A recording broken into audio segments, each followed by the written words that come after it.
Welcome, everybody, to the Heare Brotherhood podcast. I'm so excited. We have my friend Morgan Snyder with us today. Yeah, Morgan.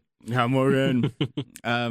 I'm trying to get into a serious mode because we've just been already laughing too much before the episode has even started, but We're very excited. serious people here. We are That's very right. serious. And that's the point of this podcast, is to have serious Yes. only conversations. Because men are only serious. We and are. emotionless. Mhm. So, Morgan, I can't remember when I met you even, but it was, I think, as I was becoming an entrepreneur, getting into a lot of networking events in Utah. And at some point, I met, you know what? I remember. Tacos. It was the tacos together. together. Nice. At, Shout out to Paul. Yeah, can't thank you, remember. Paul. It was is it like the warehouse thing? it was the warehouse one where I did my first mural Mm-hmm. that he let me do like 24 We were standing in line getting Yes. tacos, and you're like, Yes. now I've met you in real life. Yes, because I've been following you on LinkedIn. Okay, I had forgotten that until just now, so I'm It's okay. glad to remember that. And we were in line for tacos. That's right, and that's where I met you. Mhm. Cool. So Yeah. so it's been 2 years now, Couple of years, yeah. almost Couple 3 years. years. Yeah. Yeah. So Morgan, you give us an intro. You do a million things, but your thing right now is copywriting and dadding of 6 kids and Yeah. husbanding and are those even words? I don't Husbandry. know. Husbandry and father. He has a Fathery. doctorate in husbandry. Yeah. Yes. 14 there's- years of experience. So there's a Nice. lot of things that you are and do, and would love to. Well, how just far give do you a want me to brief- go back? I mean, birth is maybe too far, but Yeah. anything after that. I mean, I was born in the suburbs outside of Cleveland, Ohio. I was the oldest of 5. I was in sports my whole life, a lot of wrestling, which was something that my Snyder family, everybody wrestles and rough houses and throws each other in grandpa's pond. I mean, that's kind of the life that I grew up in. Nice. Is that a phrase, or does your grandpa actually have a pond? He has a pond. That's awesome. Yeah, and we like my uncles would just battle with all of the nephews and throw them in the pond sometimes, whenever That's they felt so like great. it, just get them in there. What else? I was involved in sports. I was involved with music. I played in some bands, much to the horror of my mom. She was a piano and voice teacher. And so like right about 6th grade or so, I was listening to a lot of punk rock music, and she would always ask me like, why do you like that? Like, what's wrong with you? And I'm like, I just love it, Mom. Okay, deal with it. And Mom, I have a lot of rage. yeah, I did. I want to rage against the machine, Mom. Living in this very conservative house with everything I could ever dream of. Yeah. But yeah, I mean, I was involved with a lot of music and singing and stuff, and it always kind of made for a weird, not a weird experience necessarily, but like when Fridays would roll around and I would be wearing my football jersey to school in high school, and then I was in show choir, and I'm like lifting up girls during musical stuff, and then like my teammates would walk by and be like, what's Snyder doing in there?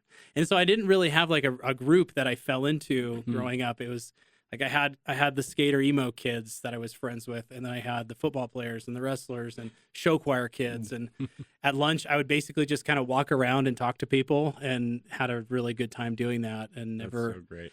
and it was great. But also, sometimes I just felt like I never really fit into any group. Like I sort of did, but and that was something that I've definitely thought about more than once with my own life. Is like I never really feel like I fit in perfectly well to any group, because I have a lot of likes and eclectic things that I kind of gravitate towards. And went on a mission, spoke Spanish in Arizona, got back, met my wife.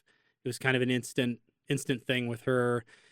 And instant in a way because I made the mistake of taking her roommate out on a date.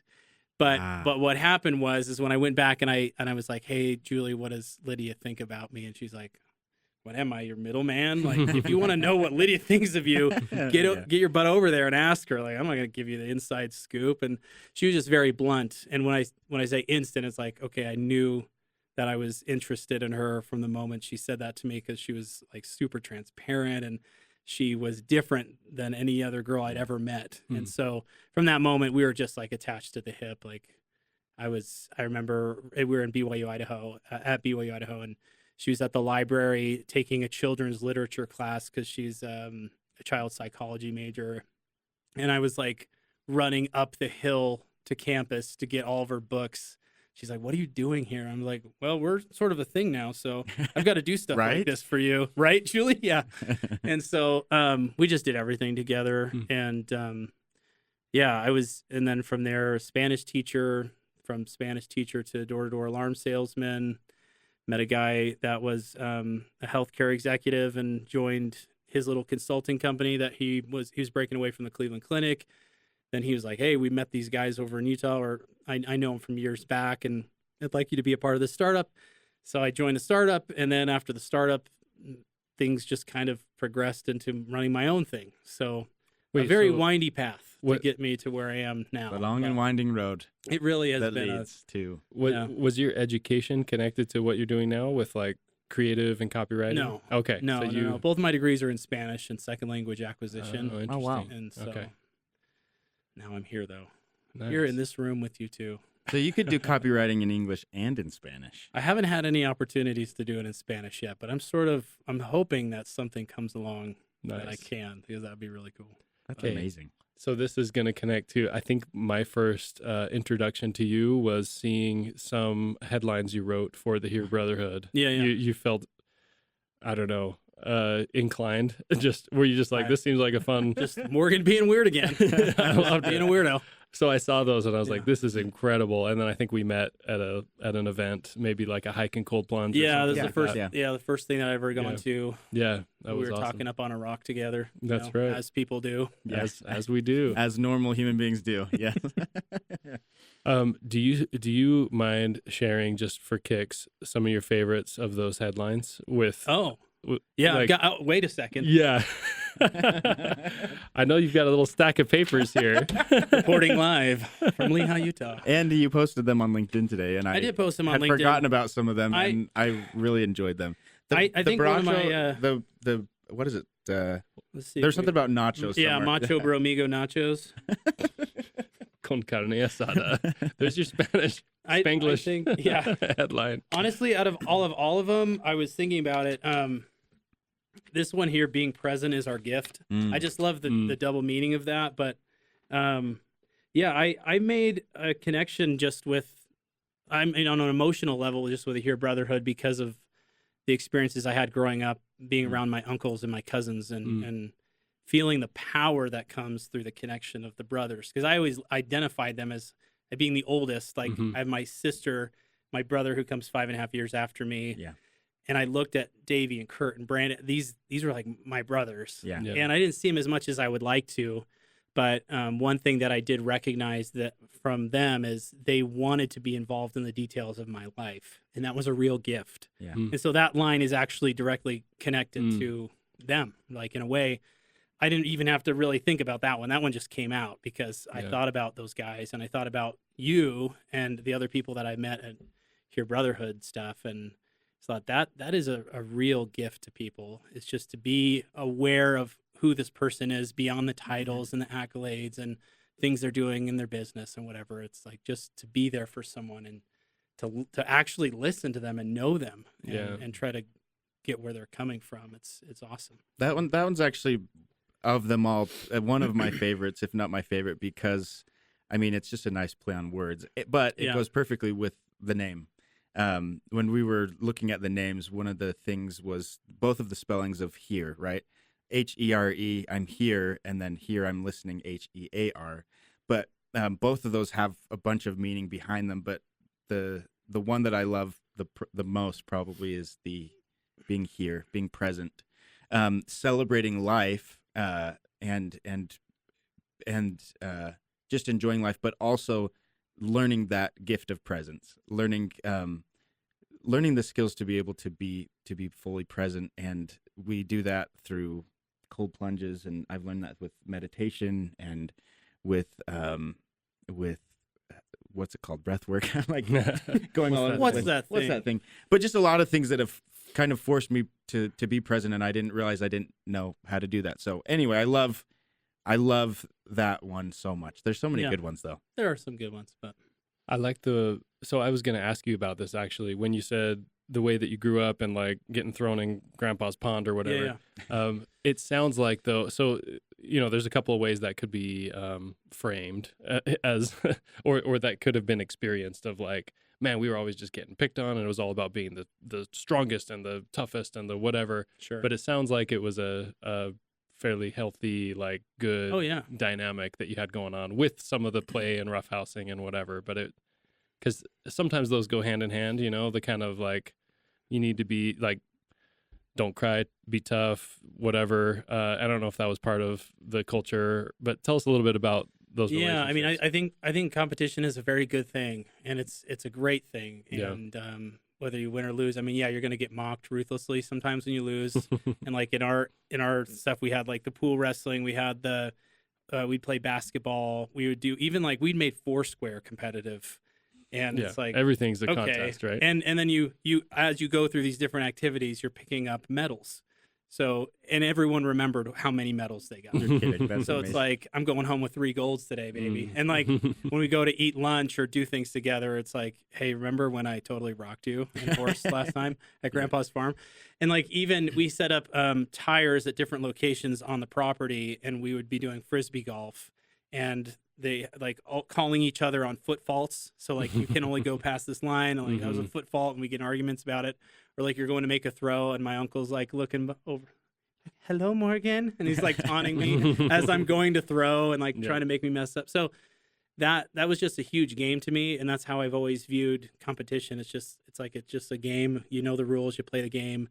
Sometimes you're going to lose. Who cares? But you know, when you win and the good feelings that come through that, and just making it so fun. It was just the most fun that I had like as a kid, and I always wanted to be at the farm because I knew that we'd be doing those things. Like I knew that when there's a healthy relationship around competition, it can be such a good thing, right? It can be so motivating. And I appreciate that that's like how you presented that, and that was your experience with it, because there is the other side of competition, right? Where it can be actually quite counterproductive, let's say. But I do think for men especially, that element of competition, or I don't know if this is a men especially thing, in general, let's say, like a healthy kind of competition can be extremely, well, I love that you said fun, right? Like fun and play, like competition is very much an ingredient of that, and that's healthy. That's like good for us. So I appreciate you bringing that perspective. And it can be such a good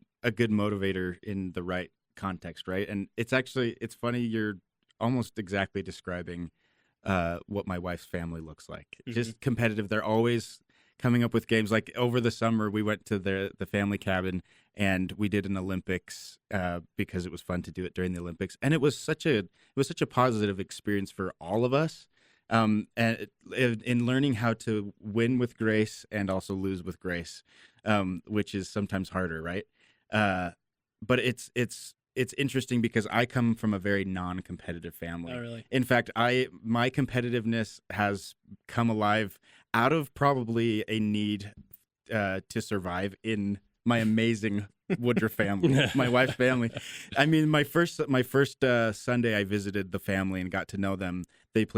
We had Sunday dinner, and then we played croquet, and I was being really lenient with Kelly, and I think I like gave her an easy pass for something, and her brothers were like, "Are you kidding me?" They're like, "I don't like you." You know, they were joking, but I think, but they were joking, right, Taylor, right, Jake.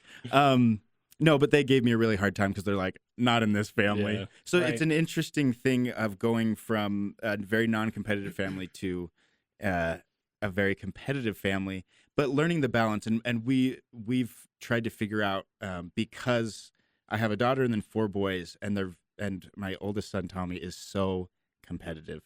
So we've been wondering the balance there. So this is a very interesting conversation, and I'm wondering how your experience with your uncles and just your upbringing, what are you taking from that into your own family? Because you have 6 kids, and I'm just wondering how much of that and the competitive stuff, what have you thought about there, and how are you wanting to take that into your own family? Yeah, I mean, Julie doesn't understand a lot of things about me. We're still figuring each other out, right? And I think the competitive stuff is definitely a mystery to her, because Nolan and I can't even go play pickleball. I mean, he's 13. He's starting to feel a little testosterone. He plays premier soccer. He's getting a little swagger. And then when we're playing pickleball and I'm celebrating, and he's like, "You're so annoying, Dad. You're so dumb." And Julie's like, I can't even let you guys go outside. Like, this is embarrassing. And like I'll like do a dance or something, and he's just so frustrated because he wants to win. He wants to beat me. He wants to just like have his moment and prove to me, or I guess, that he's great at pickleball, or he's just good at stuff. Like, he wants to be a man, but he's still a boy because he hasn't really gone through puberty. he's like just struggling to feel like that level of importance. And when it comes to athletic stuff, and he's obsessed. Obviously, he's got to be because he's playing soccer around the clock. But and then it comes out with the girls too, because they do ballet and jazz, and they want to be the best dancer. And so there's always an argument about, like, on what criteria are you the best dancer? Like, who's the most flexible? Who can do the most tricks? Who can do the most spins? Who can? And Julie's like, you're creating monsters, my children. Like, what are you doing? And I don't think that I'm doing anything negative to the girls. I think I have a negative effect on my oldest son because I just torture him. But with my girls, I'm definitely softer, and I try to let them know, like, who gives a rip? Like, you guys are all great. You're all in these great companies and these classes, and you're getting solos and stuff in your dances, and it's just fantastic. And so I will say there's two different worlds that I try to push that stuff. But I think the other thing that's really important to identify too is with all my kids, and not so much with my two little boys, because they're just like two little WWE fighters right now. Who knows what they're going to be like? We'll see. But at least with the first four that are in their own things and doing their own like hobbies and activities and stuff. And I mean, the push is always just like, are you really giving the best that you can? And if you are, you can go home and be okay with it. Like, are you going to walk away feeling like, oh, I should have done this, or I really should have tried harder? It's like, that's the only parameter, I guess, that I set on things, is if we're going to commit to this and we're going to do it, you're going to go all out. And if you're not going all out, and if you're not doing what you should be, or, you know, what the teacher expects, what you expect, then we need to reevaluate things.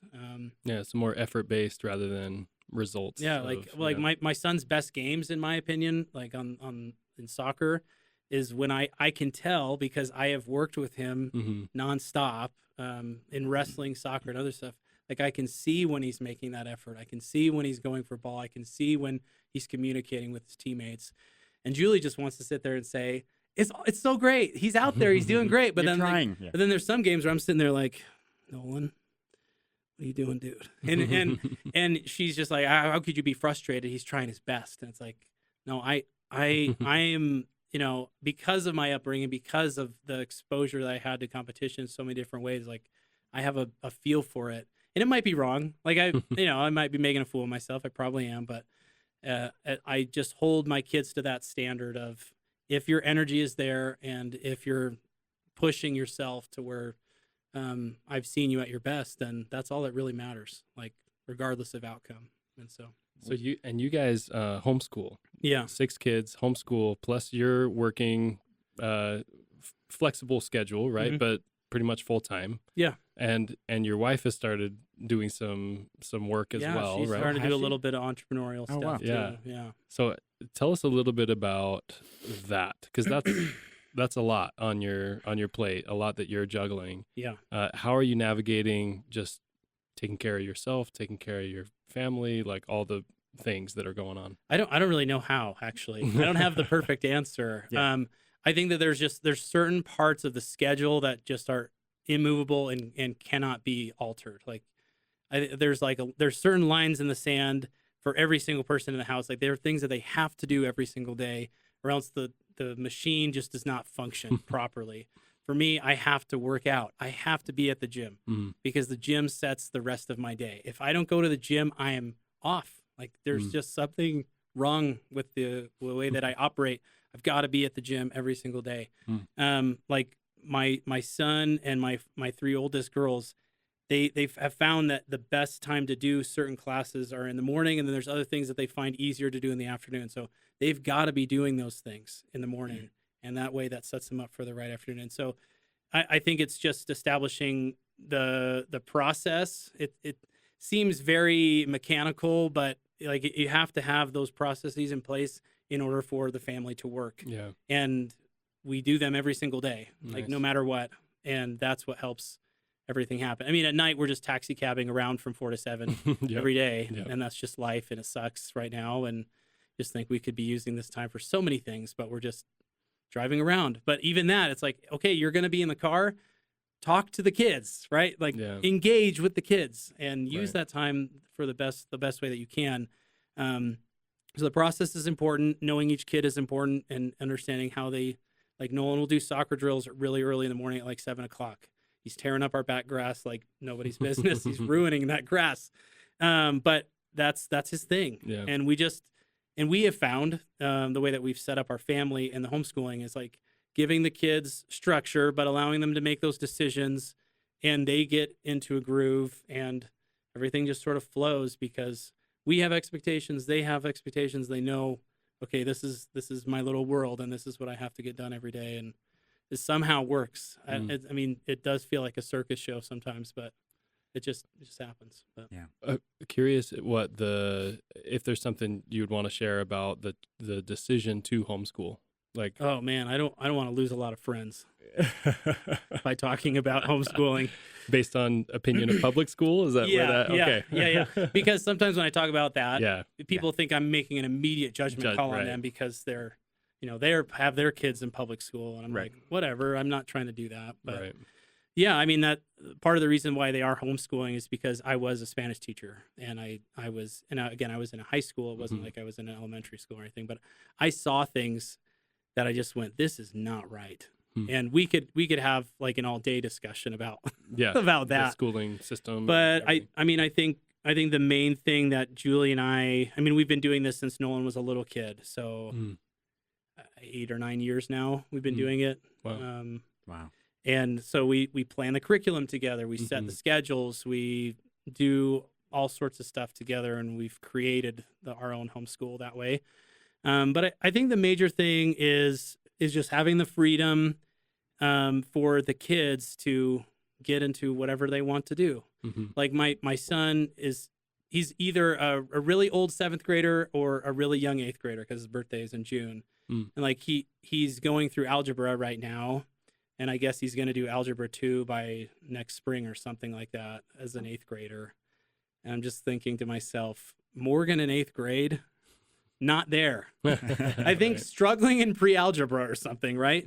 And so just giving them the freedom to choose that. And there was always, when I was in my master's program, when I was student teaching, and when I was teaching, there's always something very, it just kind of made me feel sick to think that we're putting kids in the school for 7 hours, and they're regimented bell by bell with strangers doing that for 7 hours. And this is where the offense comes, right? So all these factors, and it just made me feel sick. And that was part of the reason why I left teaching too. And I mean, the money thing was an issue too, but like from a deep, like philosophical level, there's something wrong about that. There's something wrong about the fact that we've built systems from, 1800s Prussia, and they're still alive today. There's just something wrong with that because the world is clearly a different place, and in my opinion, does not need to be carried out the way it is. Yeah. So, there's a lot of things that could be said about that, and I don't want to stir up trouble for myself. But I was a public school kid too. But again, never really felt like that was the right thing. People were saying that. And in fact, like my German teacher told me I'd never learn a second language. My counselor told me that I had like severe ADD, ADHD. I don't know. He's like made a recommendation to my parents to get me medication. And like, there's all these things that had happened to me during school. And then, which kind of makes you question too my own sanity and why I wanted to go back into that system to be a teacher. But anyway, that's a really windy answer to that question. But I think the freedom, the empowerment of the kids, setting our own schedules. And I would also say too, like there's always this discussion with homeschool kids about how they're weird, about how they don't have the social abilities and things like that. It's just such bullcrap because if the parents are weird, the kids are weird 100% of the time. It doesn't matter where they're schooled. Your parents are weird, the kids are weird. And so I would, and again, as I'm looking at my son's friends that come over, he's got great friends, great kids that are on the soccer team that come to our house and stuff. But my son can look at an adult and have an adult conversation Mm-hmm. because he's interfaced with me and my wife and the other adults in his life more than these other kids have to. Yeah. And that's, in my opinion, that's a huge, huge blessing for his life, is that he knows how to communicate already. He's not afraid. He doesn't have to have the safety of a phone to look at and be present in a place, just because he's gone through the practice of coming face to face with his dad, and whether or not he's done his geography or whatever, like he's practiced piano or I don't know. So a bunch of random thoughts for you. Well, So, I think what's powerful about all of this is just touching on the intentionality that you guys have as parents, whether it's public school or homeschooling. I think it just speaks to you guys as parents of how intentional you are about how you want them to be spending their time and how you guys want to be spending your time. And something I wanted to just ask you about that is just more of maybe your schedule or what you do to stay sane, because I know that you are running around talking to clients many times. There've been times where you're going to like a retreat in near where I am in Heare, and we've linked up a few times when we've crossed paths there at lunch or something. But also you're writing on LinkedIn frequently, which I know writing isn't a chore for you because I love it. You love it's it. the best. And so fun. for me, sometimes I'm like, how do people do it every single day? It takes a lot out of me, and I enjoy it. But anyway, how are you intentional in those in the things that you do for work and in posting for LinkedIn? I know you're good at building a personal brand, so talk to us a little bit about that and how you are intentional in building that personal brand. Yeah, I think being intentional and I guess creating the map to follow all these different things that we're doing is we boil it down to like what is our deep desire as a human being or as a family. Like for me, it is freedom. I want freedom over my time, the decisions I make. I am a little rebellious. I don't especially love people telling me what to do. Sorry, punk rock. That's just what Rage Against the Machine. There it is again. I've tried to rage. And I discovered 3 years ago doing my own, like starting my own thing, that I could create my own life. Literally, I could design my own life. I'm not special. I have no like education to informs me that I can do these things, but I think you're special. I just make thank you. I just make the map, and then I go out and I execute.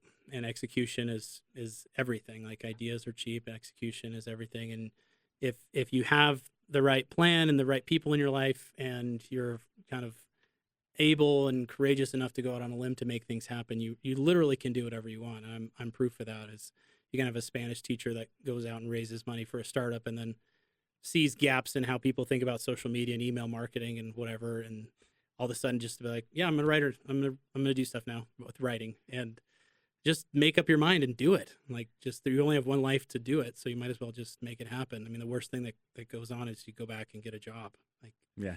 Oh no, how horrible would that be?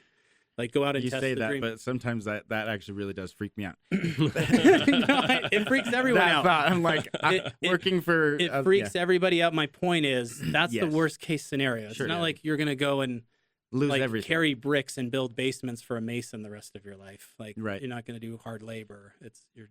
So where did all that come from? Those beliefs. is that kind of a coming of age type of thing when you became an adult, right? Yeah. Is that something that you were raised believing, or is there Did something you have a that mentor? a mentor has helped you to understand about writing your own story and kind of coming to that understanding? No, I mean, my parents are really supportive of me, and I brought up the conservative thing before because that was the track. Is like, you go to school, you have a job, you retire, you've lived a good life. Like a very Congratulations. traditional, yes. It's a very traditional upbringing, and grateful for everything that brought into my life. I didn't necessarily have anybody that was an entrepreneur. I certainly didn't have anyone that worked in advertising in my life or copywriting, or I didn't even know what that was. Mm-hmm. If you would have asked me, I went to a very blue collar school, other people that were working just normal jobs, and that was it. Like, there was not much exposure. To entrepreneurship for sure. But I just had a lot of, I mean, I guess your point of, did you have mentors? I certainly had people in my life that just went out and made it happen, just making things for their family and doing things and being an artist or being an attorney or whatever it was. And so I've just sort of modeled that behavior and go out and do itness to what I'm all about right now.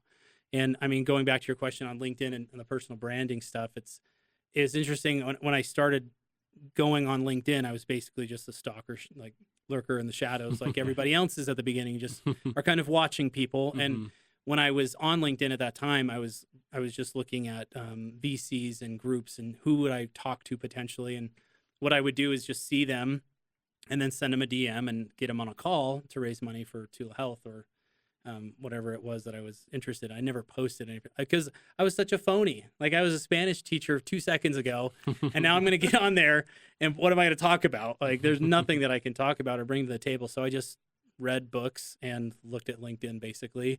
And then I would say after doing that, all of a sudden I just got enough gumption to go out there and write something. And I loved it. Not necessarily because I got 1 million likes. I still don't get 1 million likes ever, but I like the idea that for free, people could see who I was. Like, and it took literally no effort, like writing not 500 words, 200 words on the post. And all of a sudden people would they would know who I was. And there's a lot to be said about perception and legitimately claiming to be something on, on the digital side and social media. Which happens all the time on LinkedIn, right? Yeah. Well, was your first post like lessons I learned about sales from being a Spanish teacher? Was that your way in? I sold door-to-door alarm systems once. Let me tell you, 5 lessons, 5 really life-changing lessons. I actually do want to dig into this a little bit. Is kind of finding your voice and authenticity, and not sort of this like posturing or peacocking or whatever that does happen a lot in social platforms, right? And especially LinkedIn, where it's about you want to show your professional, prowess capabilities. You want to like share insights or stuff that people will find interesting or whatever. Like, tell me a little bit about how you have found your voice and kind of the relationship with vulnerability and authenticity there. Because you're very good at it, by the way. Well, I'd like to think that I'm just a normal person, and that's who I am. I'm kind of like the average Joe archetype. I make people laugh and I make people feel good, and I'm self-deprecating and I have this Droopy the dog face and like that's kind of, no, I'm serious. That's why people enjoy reading from me, is because I don't pretend to be anything. Yeah. I'm just myself. Like everyone knows that I'm a dad of 6, that I'm a bookworm and I'm a nerd and I like punk rock music. And I mean, I don't pretend to be anything. Like I really don't. I don't do any of the butt slapping on LinkedIn that like, you're so great. Like, you're so awesome. No, you're great. And like, let's just all be so happy about the amazing things that we do. And we're so much better than everyone else. Like, I don't do any of that. I just write honestly from my own perspective. And at the beginning, it was, hey, I'm at this startup. This is what I'm doing. This is the things that I'm learning about. Everyone knew that I was just this first time guy on the investor relations team. I was nothing. I was nobody, and still am. And when that changed, when we had successfully raised the money, I felt like, oh, okay, like I've done something now, and maybe I should write about these things that are kind of cool. And it just is like level by level. And then eventually I got to the point where I was writing on Substack and like the longer form, and I'm about 170 issues deep on that for the last 2 years. And that's where I've really developed my voice, just through sheer force in the volume of creating the articles, where it's like I had an outline of everything I wanted to say, and then I would look at it and I would just like be so all over the place about it. And now I just sit down and I write a whole article in one take, and then I barely edit it, and then I just send it, I publish it, and people read it. And so I think finding the voice, it's just an effort game. And in writing, you do have some level of self-discovery of like, this is who I really am, and this is what I want to bring to the table. Like mildly funny content that's warm and, generous amounts of just, I'm a normal guy, and this is the thing that I'm doing right now, and this is what I'm working on, this is what I care about. And there's nothing, I don't hide anything from the people that I'm writing to. So good. What do you see maybe where people miss the mark there? Like, because you're in some ways you can I'm gonna have to edit this. So where do you see where people kind of miss the mark on and when you're looking through LinkedIn, are you kind of like looking what people are posting and being like, yeah, that doesn't really feel authentic, and maybe here's why, or whatever? Like how would you guide someone? Yeah, I think my perspective now is different than what I would have said before, because before I would have said, like, if it's bringing value to the table, if it's showing like some unique insight, right? I would have had that kind of as my guiding star. Now I just think, is it interesting? If it's interesting to read, then great. If it's not, then don't write it. Like, don't write it. And that's just the creative person, the copywriter, the business that I'm in now. Is like, avoid the boring, do the interesting thing. Like, go for the big, huge idea. If it rubs somebody wrong, or maybe it, like, you hit that home run or whatever, then do that thing. And so instead of being like insightful, authentic, I just have now thought interesting. And because that's what I personally, when I go on different platforms, I just want to be taken into a world.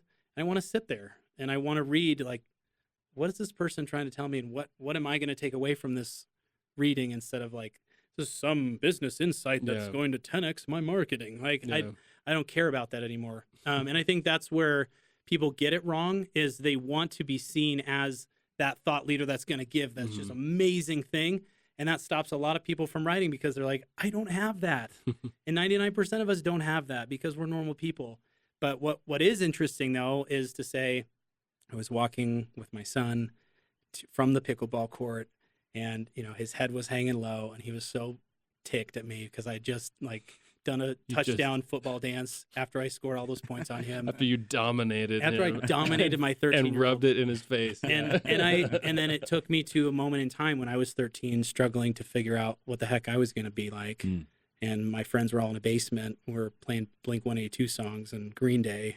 And we're like, what is life going to bring to us, really? Like, as 8th graders, and playing at the talent show and playing at the end of the year celebration for 8th graders. And my friend Joe was crowd surfing for 7 seconds, and then he got pulled down by the assistant principal, Mr. Durbin, and what a drag that guy was. And so, like, bringing people into the actual thoughts that you have, the real cool stories that you have, and everybody has them. But what they want to do is package it up into a tidy little thing, and like slap it down as a business insight on LinkedIn. Or something provocative on Twitter, or whatever way that gets disseminated. But it's all about the story, right? And bringing people into your story. And a lot of people don't even know what their stories are. Like, if they mapped out their lives, they wouldn't be able to communicate what those stories are. But if they just had a little bit more introspection, and I think writing does that, is if you're in the practice of writing, it's a little bit like meditation, because you're like having to really think about how you feel and how you think about yourself. So I totally feel that. I didn't really write regularly until I started writing on LinkedIn. And that's where, like you said, I started to really process a lot of the things that I was experiencing and starting to find my voice. And it's interesting because we have it so backwards, where we feel like we have to have a voice, or we have to have our beliefs set, and we have to have a style. You know, we have analysis paralysis with anything these days, of like, it has to have a perfect logo, it has to have a perfect whatever before we get started. And in reality, just do it, just write it. So I love your kind of backwards approach. I think it's the right approach, but it seems backwards to say, I don't have all the answers, and here's my experience, here's the story, here's just what I'm going through, rather than I have to wait till I'm a thought leader, because then I'm not valuable until then. And I think a lot of people think that, and there's a few people in my life that I try and encourage to just put themselves out there, because they don't see it, but I do, that they're just so valuable just being who they are and just sharing their experiences. So I love that. I think sharing your story is one of the most important things we can do for those that surround us. Because the thing is, especially on LinkedIn, people think that they have to be these thought leaders, but nobody, and if their intent is to get business from it or to be that thought leader, I still don't really know them, other than they might be really smart at something, but I don't know who they are. But if they're sharing those stories about their son and their and just their life and their lifestyle, that's when I think people really get to know you, and become attached to you as a person and love you, start to love you, and just finding those connections that way rather than just you bring value to my life. Well, totally. It's interesting. You don't like me on a logical level. You don't look at me and go, I like people with sandy blonde hair and blue eyes and kind of barrel chested stature, right?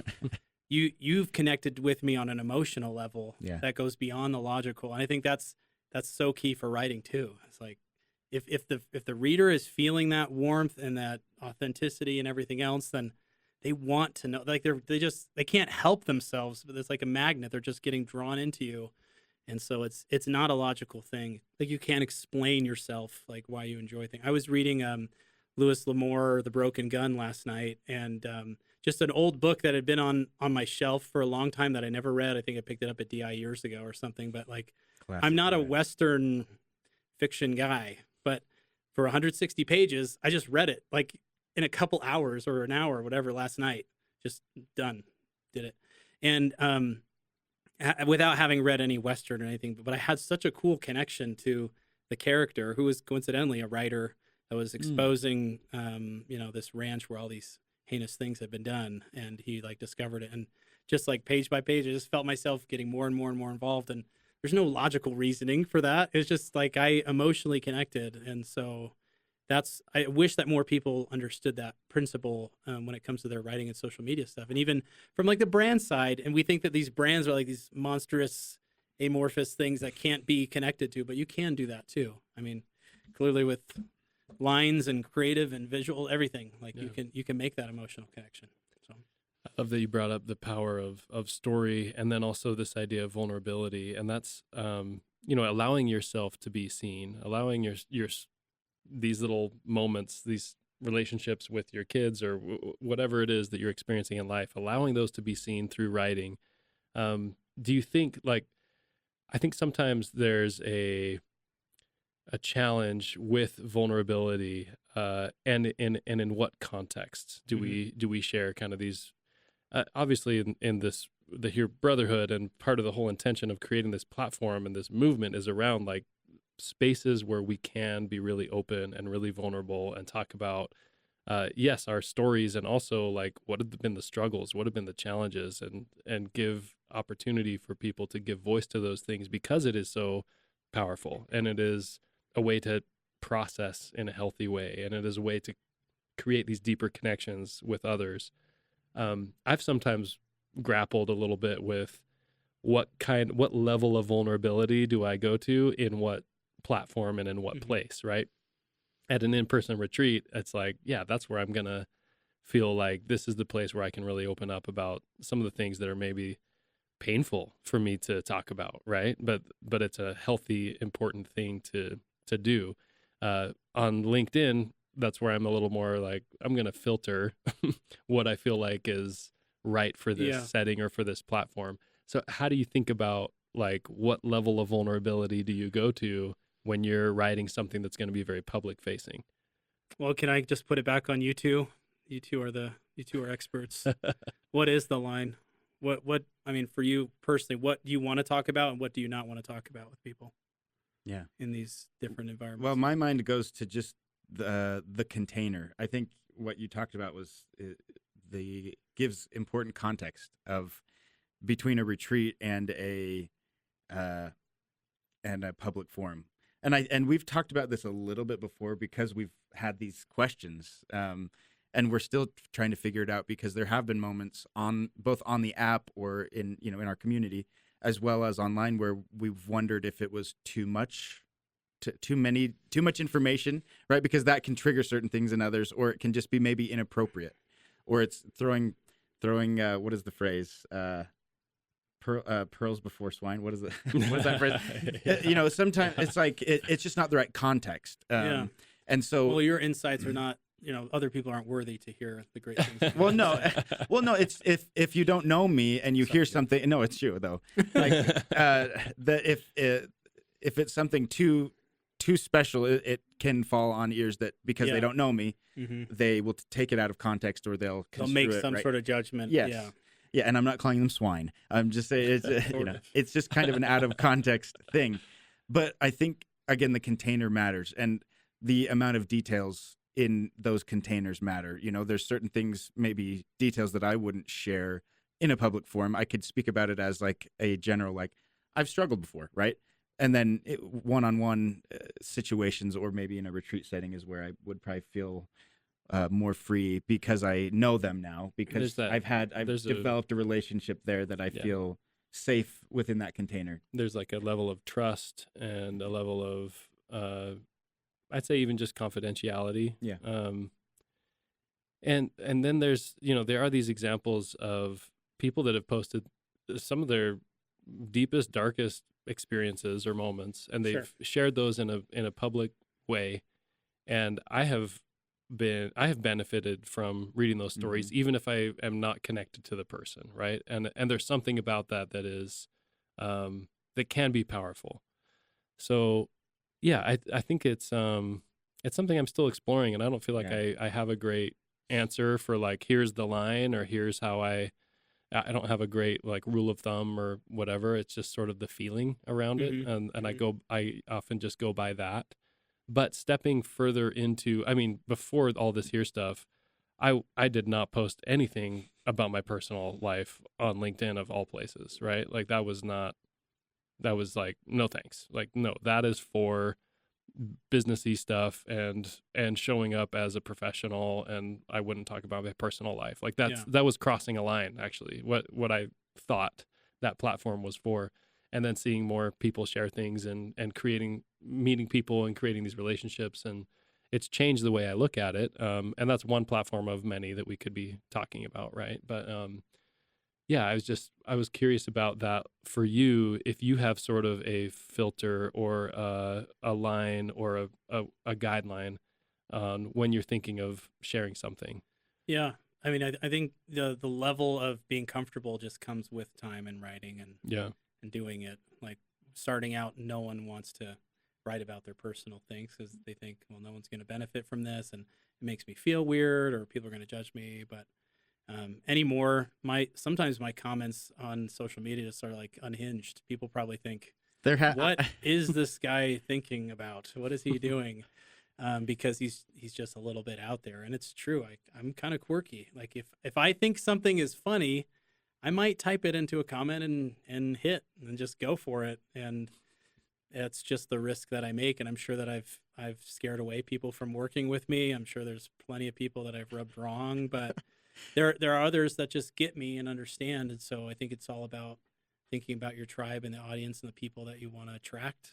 And if you're somebody that feels comfortable sharing some of those things, because you're spot on. Like there's some things where I'm like, whoa, they just shared that. Mm-hmm. There's no way that I think that's either right or appropriate, but then I think maybe that person really just wants to tell that story. Yeah. And it's funny because I worry about that often. And because there's certain people in my life that love to keep me accountable, and I'm really grateful for that. But I have somebody that sometimes will, call me and say, you need to not share that, and I'm like, I love you. You might not be my target audience. And I've had to learn that because I do have people on my shoulders who are like, when I'm about to hit post, that are like, don't do it. You're going to look like an idiot, or you're going to make X, Y, and Z look bad, or, just all the voices in our head and influences that try and get us to stop and to not push publish and I'm not saying it should be a free for all and you should just share anything, but I do think there is power in just sharing a part of our souls. And there have been moments where I've been so nervous to push a post out there, and then the effects of it. And I know certain people would just like pass on it and not even care. And those are the people that that I would worry about. But then I get messages that are just like, they're so grateful because it resonated with them. And so I just have to constantly remind myself that not everybody is always going to be in my target audience. Sure. Certain posts are going to resonate with others, and others will be like, oh, this guy again. Or it might make it on the LinkedIn Lunatics Reddit. Yeah, right? I was nervous about even writing these lines. And I sometimes if I connect to somebody or to a brand or whatever, I just feel like maybe I should try to write as if I were them, and like what would resonate with their audience, and really get myself in that mode. I don't necessarily expect to be paid or recognized or anything like that. And I was scared, even knowing who you were ahead of time. I'm like, are they going to think about this when I'm saying things like, let's see here.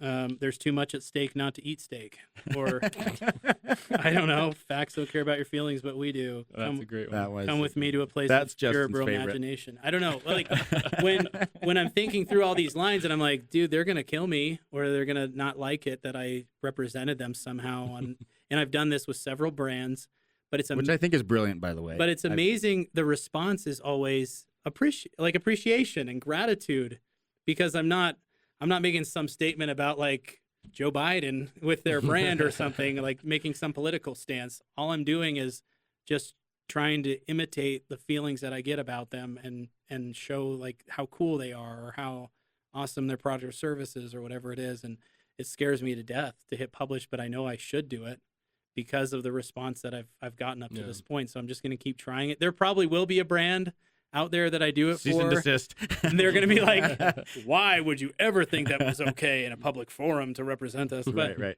I'm just going to keep going because it makes me happy. It's made countless other people happy when, thinking about their brand. And so that's awesome. Well, a quote that came to mind while we were talking about writing, it comes from Sir Francis Bacon, and this is paraphrasing a little bit, but it's writing makes an exact man. And I love that concept. Like, the tool of writing, how it helps us understand ourselves more clearly, find our voice, and tell our story. And even I was at a men's retreat one time, and it was a share circle, and I was kind of talking about like men generalized, like, oh, men are taught this, and men have this experience with fear, and we're taught to blah blah blah. And the facilitator was like, that's all great, but like, I want to hear your story. Like, you're talking about. He's like, I might call BS on that, because maybe that's not my feeling about what it is to be a man. And he's like, I want to know what your experience is around being a man, not like what you think the general experience is.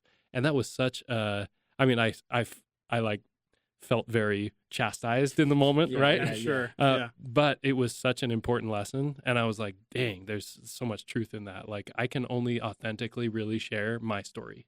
And I can read articles and I can get a sense of generally what's happening in the world. But what's most powerful is when I can share my voice. And I feel like you have demonstrated that and are talking about that today. So that just kind of reinforces the point. So if you had any, last thought or comment that you wanted to share, please feel free. No, I would just say I try to, the best way that I can, I guess, which is in an imperfect way, just tell everybody that they need to start writing online as much as they can, or much as they feel comfortable with, because it's completely changed the trajectory of my life. And it's weird to think things like LinkedIn pays my mortgage and other stuff like that, but it's so true. Like if I would have been a scaredy cat and said like nobody cares about me and never did anything, I wouldn't have the friends that I have today. I wouldn't have the business that I have today. And I realize that it's not for everybody, and it's not like everyone's cup of tea, but I strongly believe that if it can work that kind of almost miracle in my life, then it can for everybody. And so just to do it, go out and do it. Beautiful. Amen.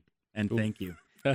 Thank you for being here. Thank you for inspiring us and our friends out there who are listening. Yeah. Thanks for having me. Your voice matters. That's the message I'm getting here. Thank you. That's a good message. Good stuff. All right, on.